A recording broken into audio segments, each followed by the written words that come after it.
에베소 교회가 가지고 있는 그 은혜와 평강이 무엇인지에 대하여 궁금했습니다. 오늘 우리는 교회가 가진 은혜와 평강은 바울을 통해서 에베소 교회가 들었던, 또 편지를 통해서 그들이 확인했던, 또 성령을 통해서 우리에게까지 전달된 이 성경이 우리에게 말하고자 하는 그 은혜와 평강이 무엇일까? 에베소 교회가 누린 그 은혜와 평강이 동일하게 이 시대를 살아가는 우리는 교회에 속해 있는 성도들의 삶에도 은혜와 평강이 동일하게 읽혀지고 은혜와 평강이 삶 속에서 누려지고 있고, 이것이 또한 다음 세대들에게 또 지속될 교회의 미래 속에 어떻게 존재해야 되는지에 대하여 한번 확인했으면 좋겠습니다. 그래서 우리가 누리는 그 은혜와 평강이 무엇인지, 에베소 교회가 누린 그 은혜와 평강을 확인함으로 우리 자신들이 어떤 백성인지를 확인하는 시간이 되기를 원합니다. 첫 번째, 에베소 교회가 누린 그 은혜와 평강, 그것은 바로 교회를 교회되게 하기 위한 그 은혜와 평강이었는데, 교회를 삼기 위해서 베푸신 그 은혜와 평강의 첫 번째 그 은혜와 평강은 바로 이것입니다. 하나님이 아버지가 되셨다는 것입니다. 하나님의 뜻으로 말미암아 그리스도 예수의 사도된 바울은 에베소에 있는 성도들과 그리스도 예수 안에 있는 신실한 자들에게 편지하노니 하나님 우리 아버지와 라고 이야기하고 있습니다. 하나님이 우리의 아버지가 되신 것이 가장 큰 은혜요, 그것이 평강의 결과가 아닌가 라고 고백되어집니다. 그 은혜로 하나님 우리에게 아버지가 되셨고, 아버지가 되신 그 결과로 우리의 삶 가운데 평강이 있지 않나 라는 생각을 해봅니다. 저도 아버지가 없습니다. 어떻게 보면 아직 어머니는 계시기 때문에 반고하겠죠. 모두가 다 떠나는 일이 있지만 아버지가 있고 없고의 그 순간적인 기억들은 차이가 엄청 많이 있는 것 같습니다. 아버지가 된다는 것은 내가 원해서 된 것은 아니지만 그분이 나에게 아버지가 되어주신 것 자체가 은혜인 줄 알고, 아버지가 계셨기에 내 자신의 삶이 무엇인지를 설명할 수 있었습니다. 동일하게 에베소 교회를 설명하기 위해서는, 우리는 교회를 설명하기 위해서는 하나님이 우리의 아버지가 되셔야만 우리는 교회가 설명되어질 수 있습니다. 하나님이 아버지가 되시지 않는다면 우리는 우리 자신이 누구인지 설명할 방법이 없습니다. 그분은 우리에게 어떻게 아버지가 되셨습니까? 그분은 신실하심으로 아버지가 되었습니다. 그 신실하심을 이런 단어로 설명하고 있습니다. 1장 5절. 그 기쁘신 뜻대로 우리를 뭐 했다고 말하고 있습니까? 예정했다고 말하고 있고요.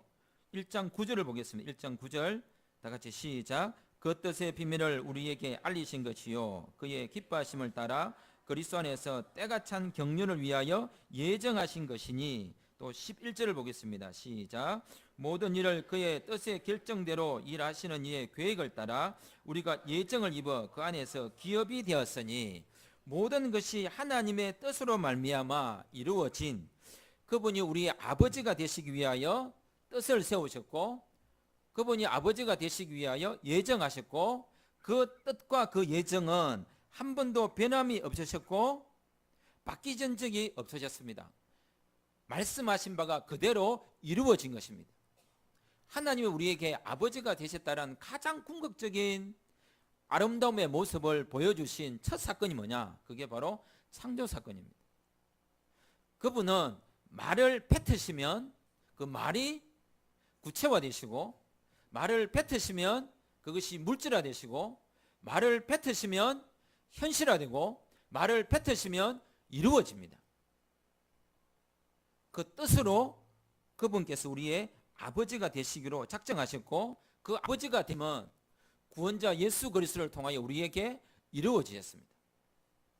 예수를 통하여 내가 너희의 아버지가 되겠다라는 것으로 말로 하신 것이 아니라, 말로 하셨을 뿐만 아니라 그 말이 예수가 오시는 것으로, 그분이 우리에게 구원이 되시는 것으로 실체화시키셨습니다. 진정한 아버지는 신실합니다. 진정한 아버지는 거짓이 없습니다. 진정한 아버지는 하늘에 속한 신령한 모든 복을 주시고 우리로 하여금 그의 아들이, 그의 자녀가 되도록 하시는 것이 바로 은혜입니다. 하나님이 우리의 아버지가 되셨다는 이것이 가장 큰 은혜와 평강이라는 고백을 하게 됩니다. 우리의 삶 가운데 하나님이 아버지가 되셨다는 것, 그것이 우리의 삶의 진정한 축복이기를 원합니다. 두 번째, 에베소 교회가 누린 그 은혜와 평강은 바로 2절에 주 예수 그리스도, 즉 예수님이 우리의 주가 되셨다는 것입니다. 세상에 주로 삼을 만한 것이 얼마나 많았겠습니까? 어떤 특정 영역 안에 있으면 안전하게 될 수 있다라고 하는 자기 확신들이 얼마나 많습니까? 자신의 안전을 확보하기 위하여 많은 노력들을 합니다. 어디에 있으면 내가 안전할까? 무엇을 나의 힘의 근거로 삼으면 내가 안전할까? 무엇과 관계하면 내가 가장 안전한 사람이 될 수 있을까? 무엇을 내가 기반 삼으며 내가 흔들리지 않을까? 에베소 교회를 통하여 에베소 교인들에게 너희들이 진정으로 은혜와 평강 속에 있는데 은혜와 평강 속에 있다는 그 한 가지 사실을 알려주시기 위하여 우리에게 이런 단어를 쓰고 있습니다. 그것은 에베소서 안에 사용된 51번이나 사용된 단어인데요. 그것은 바로 안에라는 단어입니다. 안에. 1장 1절에 예수 그리스도 안에, 1장 3절에 그리스도 예수 안에서, 4절에 안에서, 6절에 안에서, 7절에 안에서, 9절에 안에서, 10절에 안에서, 11절에 안에서, 12절에 안에서, 13절에 안에서, 14절에 안에서, 18절에 안에서, 20절에 안에서, 23절에 안에서라고 하시면서 지속적으로 6장까지 지속적으로 우리가 어디 안에 있으므로 우리의 안정과 우리의 행복과 우리의 미래와 우리의 현실이 근거되고 있는지를 말해주고 있습니다. 그 모든 안에는 우리가 생각하는 어떤 안이라고 하는 많은 사람들이 추구하고 싶어하는 그 안이 아니라 한 단어입니다. 한 영역입니다. 오직 우리의 아버지 되신 그분께서 은혜와 평강의 결과물로, 아니 은혜와 평강이 주어지는 시작으로 은혜와 평강의 정점인 예수 그리스도가 주가 되시는 그 안이라고 말하고 있습니다. 주 예수 그리스도 안에 있을 때 은혜와 평강이 있고 주 예수 그리스도 안이 삶의 근거요, 삶의 행복이요, 삶의 안전이요, 삶의 미래요, 삶의 희망이라고 사도 바울은 에베소 교회에게 말하고 있습니다. 다른 어떤 것도 그들로 하여금 은혜와 평강을 줄 수 없고 오직 예수 그리스도가 주가 되실 때, 오직 우리가 예수 그리스도 안에 있을 때, 예수 그리스도 안에 있다라고 하는 것이 우리에게 그 평강이라는 것을 주기 때문에 은혜라는 것을 받고 느낄 때는 분에 넘치고 감격하지만 평강이라는 것 자체가 뭡니까? 변화가 없는 거잖아요. 사실 어떤 일이 발생하지 않는 거거든요. 예. 어제의 행복이 오늘도 지속되고 오늘도 지속된 그 아무 일 없음이 내일도 지속되는 상태, 그게 어쩌면 그 평강일 수 있잖아요. 그런데 그 평강이 우리에게 주는 위험성이 있습니다. 그게 뭘까요? 극적인 희열이 없다는 것입니다. 짜릿함이 없다는 것입니다. 사람은 뭔가 짜릿하고 머리가 뾰족뾰족 서고 뭔가 사람을 하여금 느끼게 만들고 뭔가 감동을 순간순간 자아내고 뭔가 콕콕 찌르고 뭔가 살아있음을 느끼게 하는 사건들이 내 삶에 다가오고, 그래서 간증거리를 만들어낼 때 야, 은혜가 내 삶 속에 매일 있구나라는 것을 느끼게 되고 싶은 욕망이 우리 가운데 있다는 거예요. 그럴 때 우리는 어떻게 합니까? 바깥을 보게 됩니다. 그럴 때 우리는 뭔가를 찾으려고 떠나게 됩니다. 그럴 때 우리는 뭔가 일을 저질러 보고 싶습니다. 그럴 때 뭔가 지금보다는 좀 색다른 뭔가를 해보고 싶은 마음. 주님 가만히 계십시오. 주님은 뒷배경이 되어주시고 내가 일할 때에 필요할 때 힘을 불어넣어 주십시오 라고 하고 싶은 욕망이 우리 가운데 생기게 된다는 것입니다. 그때 에베소 교인들에게 사도 바울은 한 말이 뭐냐? 안에 있어라. 안에 가만히 있으라. 이런 말들 하죠. 가만히 있으면 아무 일 안 생기지만 가만히 있으면 사고가 안 납니다.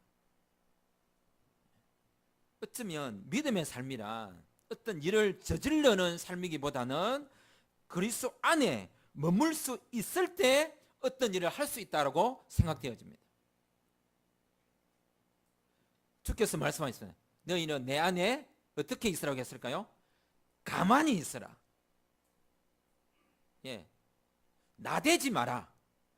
예, 깝죽거리지 마라. 설치지 마라. 일 만들지 마라. 그런데 우리는 안 그랬습니다. 가만히 있으면 괴롭습니다. 가만히 있으면 무료합니다. 가만히 있으면 뭔가 아무것도 안 하는 것 같아서 제대로 신앙생활이 없는 것 같습니다. 어쩌면 그 모습이 죄송합니다. 우리는 교회 모습 같습니다. 그래서 불안하시죠. 그래서 염려가 되시죠. 이게 교회인가? 우리는 교회 뭐 하지? 뭐 이렇게 뭐 가만히 멍 있으려고 우리를 불렀나? 우리 이렇게 부름받은 사람들이 아닌데 이게 뭐지? 불안할 수 있습니다. 불안할 때 어떻게 될까요? 불안할 때 더 가만히 있어야 됩니다. 사람이 불안하면 일을 더 하고 싶은 욕망이 확 생기거든요.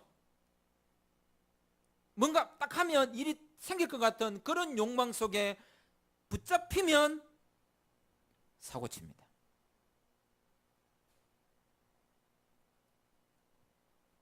주께서 우리에게 말씀하시는 그 분명한 일은 뭐냐면 예수가 주이신데 예수가 주라고 하는 가장 분명한 증거는 가만히 있으라는 거예요. 가만히 있으라는 것을 말해주기 위하여 2장 8절과 10절을 보겠습니다.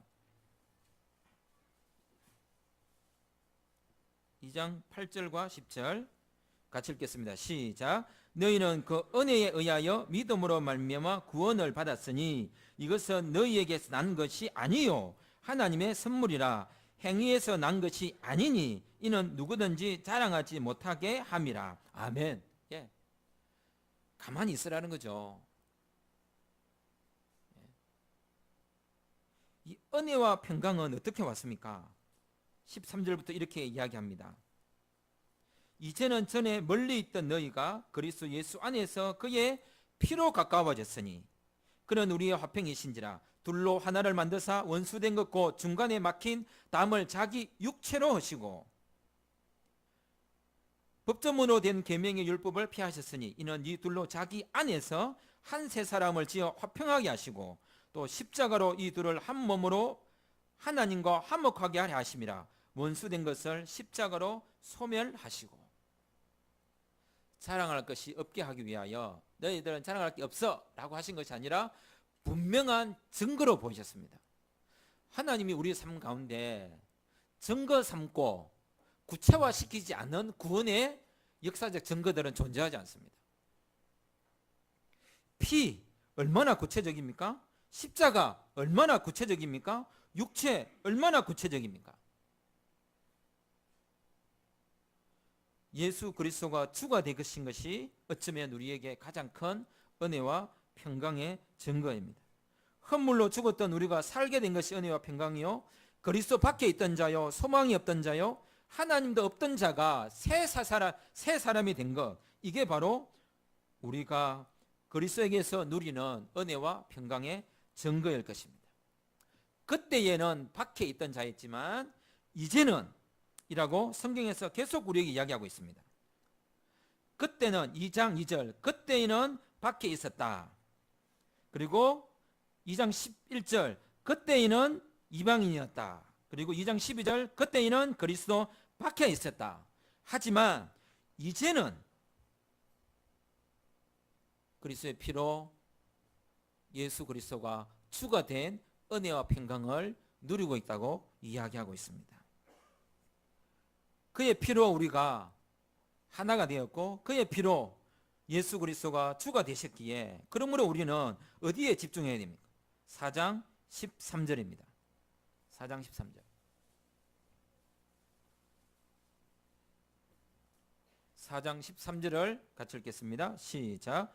우리가 다 하나님의 아들을 믿는 것과 아는 일에 하나가 되어 온전한 사람을 이루어 그리스도의 장성한 분량이 충만한 데까지 이르리니. 아멘. 그리스도 안에 있으면 아까 평강이라는 단어 자체가 우리에게 무료함을 만들어낼 수 있다고 했습니다. 우리가 이런 말 하죠. 추석 되면 8월 한가위 오늘만 같아해라. 참 좋겠죠. 그게 오늘도 지속되고 내일도 지속되고 모레도 지속되면 항상 좋을 것 같죠. 아닙니다. 우리 그런 거 있잖아요. 결혼하면 막 좋을 것 같죠. 안 좋습니다. 다 아시잖아요. 새 집 사면 막 좋을 것 같죠. 아닙니다. 느낌이 사라집니다. 금방. 항상 이런 말 있죠. 임계치라는 말 있죠. 그걸 한번 탁 찍고 나면요, 그냥 아무 일 없습니다. 아무 일 없는 게 사실 좋은 거거든요.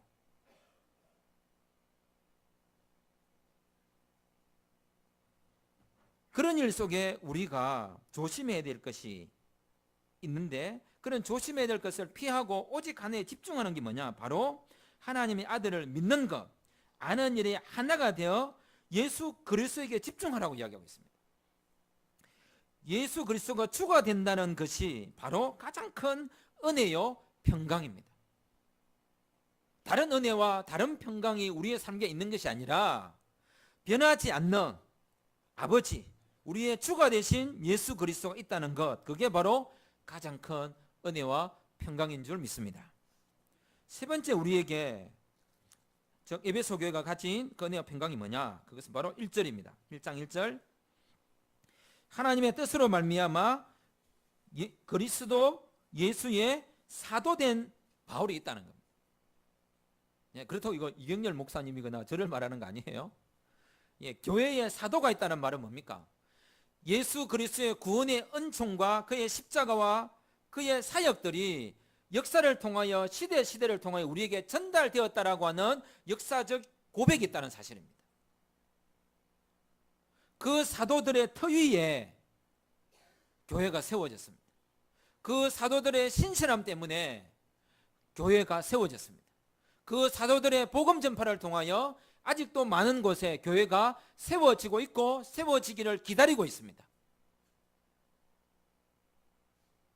그 사도들이 복음을 전했고 그 사도들의 사역을 통하여 그들의 신실함을 통하여 그의 뜻을 따라 살아가는 그들의 고백을 통하여 한국 땅에도 복음이 전해졌고 오늘 이 시대까지 우리가 그 복음의 결과로 우리는 교회란 이름으로 믿음의 삶을 살고 있습니다.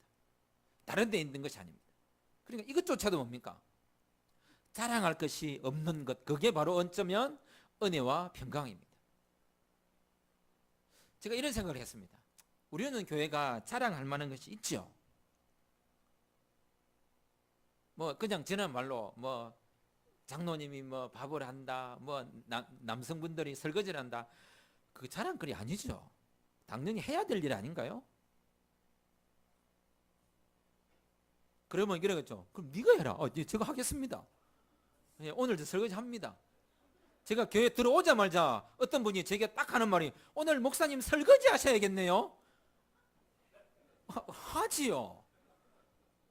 저 매일 설거지 합니다. 매일 밥해 먹고요. 삼시세끼 밥해 먹고 매일 설거지 합니다. 근데 교회 와서까지 제가 또 설거지 해야겠습니까? 제가 하겠습니다. 그게 자랑거리는 아닙니다. 그게 특색도 아니고요. 교회의 특색과 교회의 자랑은 다른 게 있는 것이 아니라 하나님이 아버지 되신 것, 예수 그리스도가 주가 된 것, 하나님의 뜻으로 말미암아 사도들의 복음의 전파가 우리 가운데 있었다라고 하는 그것이 가장 중요한 교회의 특징이요. 우리는 교회가 누리고 있는 은혜와 평강인 줄 믿습니다. 사랑하는 성도 여러분, 에베소 교회가 누린 네 번째 은혜와 평강은 바로 교회가 되었다는 사실입니다. 그들이 교회가 된 것, 다른 어떤 것으로서도 교회가 된 것이 아니라 2장 19절과 22절을 보겠습니다. 에베소서 2장 19절부터 22절.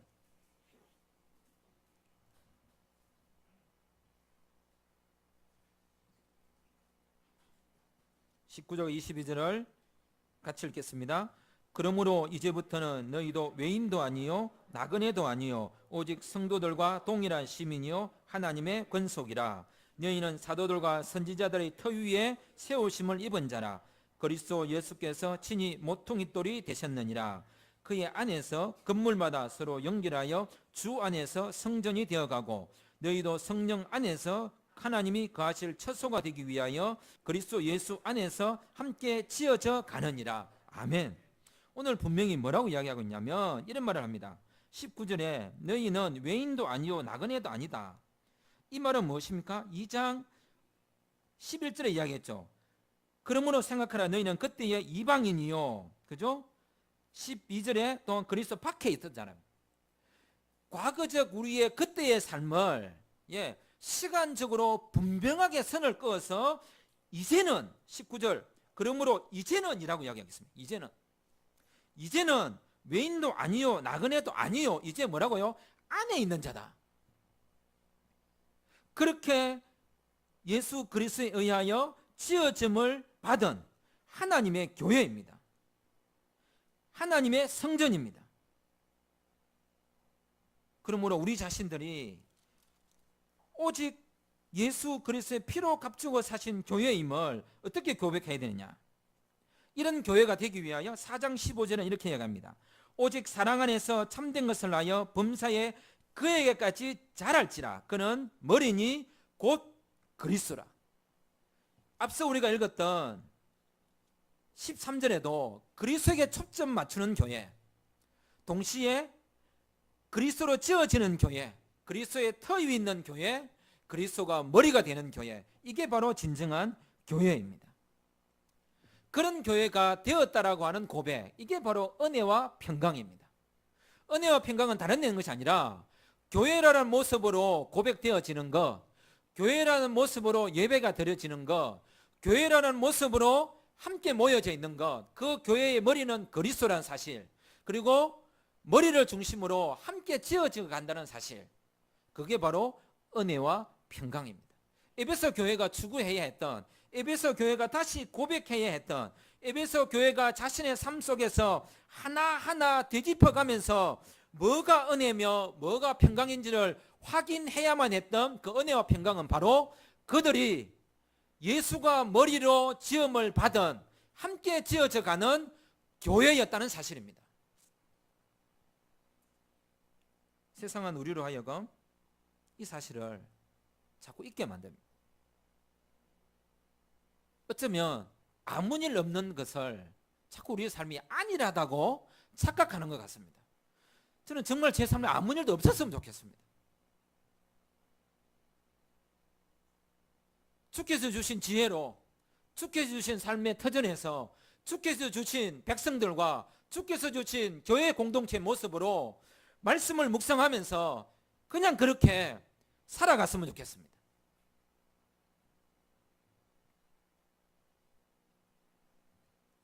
그 교회에 동시에 누가 있느냐? 1절 하나님의 뜻으로 말미암아 그리스도 예수의 사도된 바울은 에베소에 있는 누구들에게 편지하고 있느냐면 에베소에 있는 성도들에게 편지하고 있다는 사실입니다. 그리스도 예수 안에 있는 신실한 성도가 바로 은혜와 평강입니다. 나 혼자 예수님을 믿고 있다면 얼마나 쓸쓸하겠습니까? 혹시 기러기가 되신 적 있으세요? 혹시 혼자 살아가 보신 적 있으세요? 없으면 말을 하지 마세요. 누군가를 위로하는 듯, 누군가를 이해할 수 있는 듯, 그렇게 살아가는 사람을 참 외롭지요, 이해합니다. 말하지 마세요. 안 살아보셨잖아요.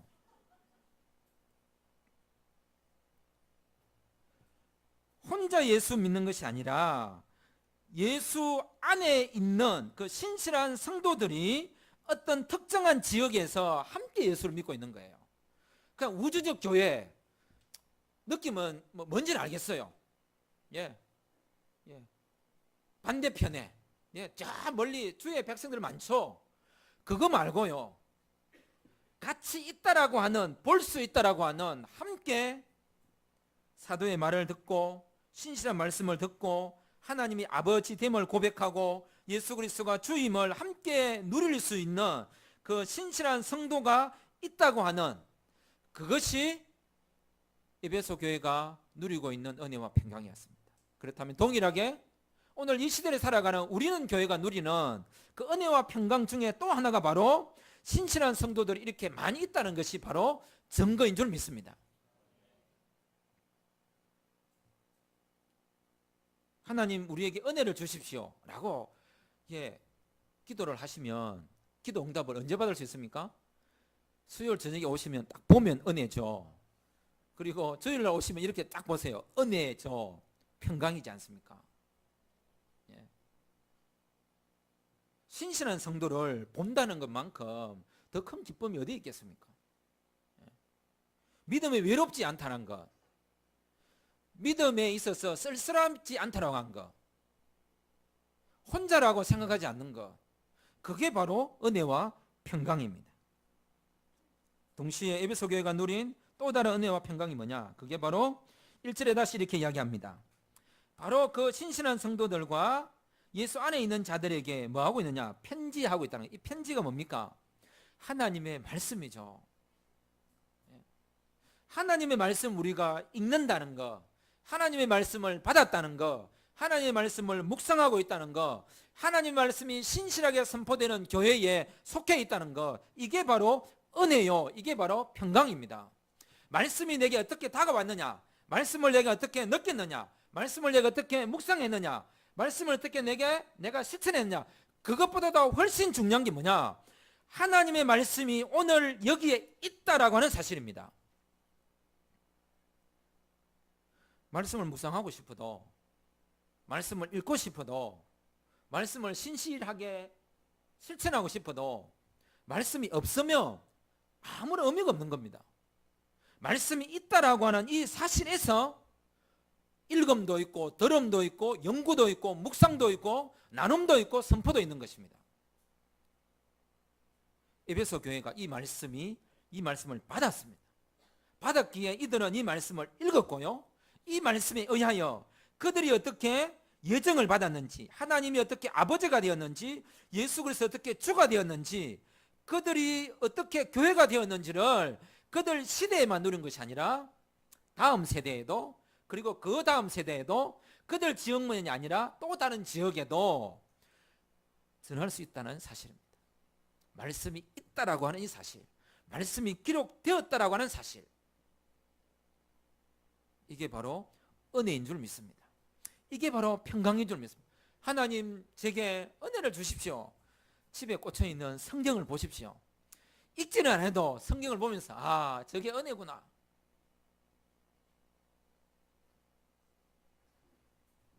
누군 그리 말하겠죠. 성경은 꽂아놓는 책이 아닙니다. 책은 꽂아놔야죠. 아닙니까? 책은 꽂혀있을 때 책이죠.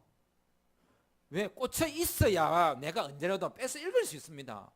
빼서 읽고 싶어도 꽂혀있지 않으면 읽을 수도 없습니다. 있어야 되죠. 있는 게 은혜입니다. 그러므로 사랑하는 성도 여러분, 편지를 받았기에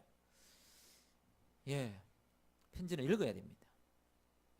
편지 받고 편지 보관하라고 있는 게 아니죠. 아직도 읽혀지지 않는 편지가 있을 수 있습니다. 그러니까 얼마나 불행합니까? 쓴 사람도 불행하고요, 그걸 받은 사람도 불행하고요. 그죠? 읽지도 않을 편지를 왜 이런 사람을 통하여 전달하는 수고를 만들었냐는 거예요. 성경 66권이라고 하는 1189장이라고 하는 이 성경이 우리에게 읽혀져야 될 텐데, 아직도 읽혀지지 않는 편지가 있다면, 아니 어쩌면 전달되지 않는 편지가 있다면 그 얼마나 안타깝습니까?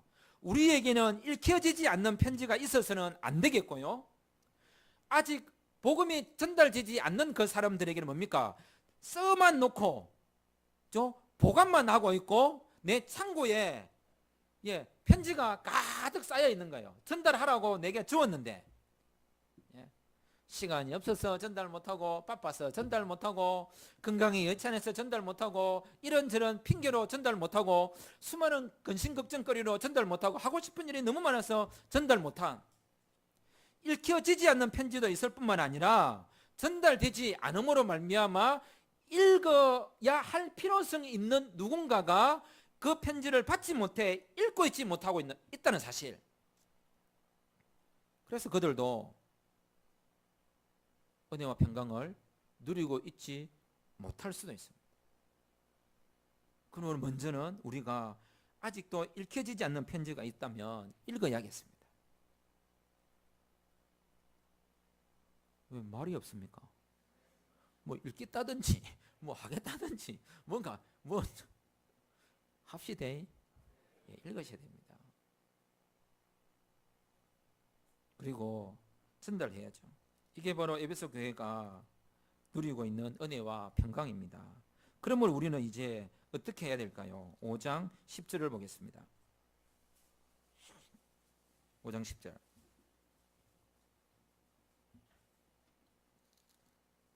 5장 10절을 같이 읽겠습니다. 시작.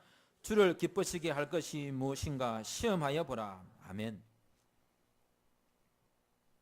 이 말씀을 고백하면서 저는 이런 생각을 해보았습니다. 주님을 기쁘시게 할 것이 뭘까? 그러니까 11절에서 이렇게 하겠습니다. 9절을 먼저 보면 이렇게 하겠죠. 빛의 열매를 맺어야 된다. 빛의 열매는 착함과 어려움과 진실함이 있는데, 그러므로 너희 열매는 어둠의 일에 참여하지 말고 도리어 책망하라. 그들이 엄밀히 행하는 것들은 말하기도 부끄러운 것들이라. 그러나 책망을 받는 모든 것은 빛으로 말미암아 드러나나니 드러나는 것마다 빛이니라. 예, 여기서 제가 큰 느낌을 받았는데요. 드러나는 게 은혜입니다. 예, 이런 말들 하죠. 10계명이 있다고 합니다. 10계명. 그런데 11계명이 있다고 합니다. 11계명이 뭔지 아세요? 들키지 마라. 예, 1계명부터 10계명까지 다 범해도 좋다. 다만 11계명 11번째 계명이 뭐라고요? 들키지 마라. 사실 그런 마음으로 살고 있지 않습니까? 안 들키기만 하면 다 좋죠.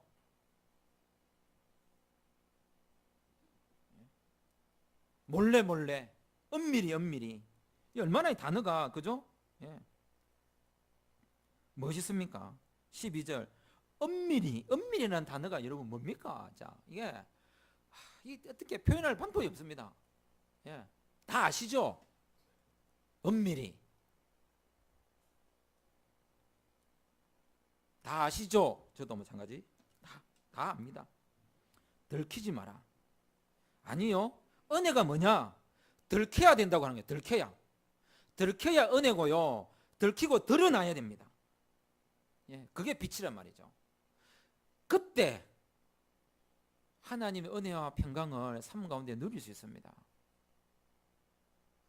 예. 그러므로 교회는 주를 기쁘시게 할 것이 무엇인가 늘 생각해야 되는데, 그러기 위해서 제일 먼저 이제 뭐 해야 되느냐? 은혜의 평강을 우리 삶 가운데 계속 누리기 위해서 1장 6절부터 14절을 보겠습니다. 1장 6절부터 1장 3절 먼저 보겠습니다. 1장 3절의 첫 단어가 무엇입니까? 찬송하리로다. 그리고 1장 6절 마지막 절에 뭐냐면 영광을 찬송하려고 우리를 불렀다, 이 말이고요. 지속적으로 성경은 우리에게 계속 이야기합니다. 너희가 찬송이 되기를 원한다. 1장 14절 그의 영광을 찬송하게 하려 함이라. 그의 은혜와 평강의 영광을 찬송하는 삶을 우리에게 요구하고 있습니다. 하나님을 드러내라는 거죠. 두 번째, 6장 19절부터 20절. 6장 19절부터 20절을 보겠습니다. 19절부터 20절을 같이 읽겠습니다. 시작. 또 나를 위하여 구할 것은 내게 말씀을 주사 나로 입을 열어 복음의 비밀을 담대히 알리게 하옵소서 할 것이니, 이 일을 위하여 내가 쇠사슬의 메인 사신이 된 것은 나로 이 일에 당연히 할 말을 담대히 하게 하려 하심이라. 이 담대히라는 말이요, 앞서 읽었던 뭡니까? 은밀이라는 단어와 반대되지 않습니까? 감추고 싶다는 단어와 반대되지 않습니까? 빛의 특징이 무엇입니까? 드러내는 단어와 담대히가 연결되지 않습니까?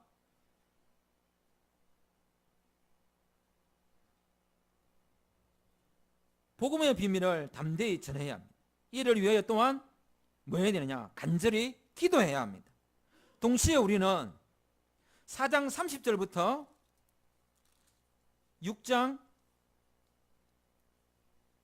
20절까지 연결되어지는 신실한 삶을 우리에게 살도록 이야기하고 있습니다. 4장 1절을 같이 읽겠습니다. 4장 1절 시작. 그러므로 주 안에서 갇힌 내가 너희를 권하노니 너희가 부르심을 받은 일에 합당하게 행하여, 여기서 주 안에라는 단어를 얼마나 소극적으로 쓰고 있는지 잘 보십시오. 얼마나 피동적으로 쓰고 있는지, 그리스도 안에 있다는 사실을 자신을 뭡니까? 옥에 가두고 있는 것처럼 정말로 아무것도 하지 않는 존재로 만들고 있는데 이것이 얼마나 적극적인 삶인지. 그러므로 주 안에 내가 어떻게 되었다고요? 갇혔다. 어쩌면 주 안에서 춤추고 노래하고 뭐 놀고 이러는 것 같지만 사도 바울은 뭘로 하겠습니까? 주 안에 갇혀 있다.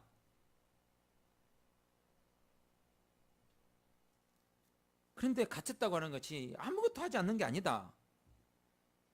빛에 합당한 그리스도를 기쁘게 하는 그 부르심이 무엇인지 알고 합당하게 행동해라. 그래서 4장 2절부터 뭡니까? 겸손과 온유로 오래 참음과 사랑 가운데 용납하고 계속 이야기합니다. 4장 19절 보시면 감각 없는 자가 되어 자신을 방탕에 방임하여 모든 더러운 것을 욕심으로 행하되, 이런 것도 하지 말고 구습을 쫓는 옛 습관 다 버리고 27절 마귀로 틈타지 못하게 하고, 더러운 말은 입 밖에도 내지 말고 부끄러운 일을 행하지 말고 주의 뜻이 무엇인가 항상 무엇인지 이해하고 분별하고, 그리고 부부생활 잘하고 자녀 양육 잘하고 사회생활 잘하고, 진정한 영적 싸움이 이런 삶에서 일어나는데 구체적 현실의 삶을 잘 살고 복음을 전해라 라고 우리에게 이야기해 주고 있습니다. 그 신실한 삶이 개인의 삶에서, 가족의 삶에서, 사회의 삶에서, 공동체의 삶에서 나타나야 할 것을 사도는 우리에게 성령을 통하여 이야기하고 있습니다. 사랑하는 성도 여러분, 우리가 누리는 은혜와 평강은 바로 이런 것들입니다. 그러면 이 말씀이 그대로 우리 삶에 누려지게 될 것입니다.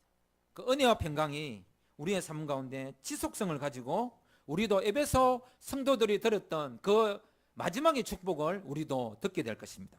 6장 23절 24절입니다.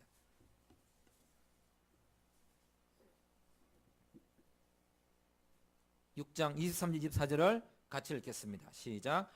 하나님 아버지 하나님과 주 예수 그리스도께로부터 평안과 믿음을 겸한 사랑이 형제들에게 있을지어다. 우리 주 예수 그리스도를 변함없이 사랑하는 모든 자에게 은혜가 있을지어다. 아멘. 기도하겠습니다. 이 시간